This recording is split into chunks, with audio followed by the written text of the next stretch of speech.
ایک لڑکے نے مجھے ٹیلی فون کیا، الگ کشمیر میں آپ کی تقریر کرنا چاہتے ہیں. اب میں نے کہا میرے پاس وقت نہیں. کہنے لگے جو آپ کی تقریر سننا چاہتا ہے اس کو کینسر ہے، اس کے پاس وقت نہیں ہے، اس کی آخری خواہش تھی کہ وہ آپ کی تقریر لائیو سن لے. میں کہا ٹھیک ہے.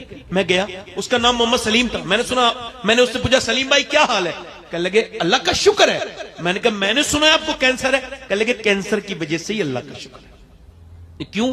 کہنے لگے میں نے بغیر کینسر کے بھی سید صاحب کچھ لوگوں کو اچانک موت نہیں آ جاتی ایکسیڈنٹ سے، مگر میرے رب کا کرم ہے 2 مہینے پہلے مجھے ڈاکٹر نے بتا دیا تجھے مرنا ہے. میں کہا پھر؟ کہنے لگے پھر میں اپنے رب کے سامنے گڑ گڑاتا ہوں، زندگی بھر گناہ کیے ہیں، 2 مہینے کے بعد قبر میں جانا ہے تو کہتا ہوں مالک ایک اندھیرے کمرے میں نہیں رہ سکتا، تو جو قبر اس کے اوپر تختے اور تختے اوپر کے مٹی اور پھر اندھیری، اس قبر میں کیسے تجھے منہ دکھاؤں گا میرے مالک. کہتا ہے سید صاحب بغیر کینسر کے بھی نماز پڑھی، مگر وہ کوئی نماز کیا نماز تھی.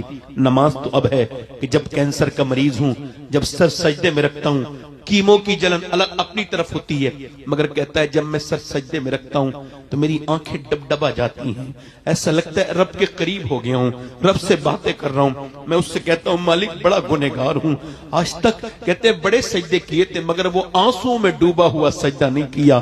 کبھی میں سروا سجدہ جو میں ہوا کہیں تو زمین سے آنے لگی صدا، تیرا دل تو ہے صنم آشنا، تجھے کیا ملے گا نماز میں، تو نے کبھی ایسی نماز ہی نہیں پڑھی.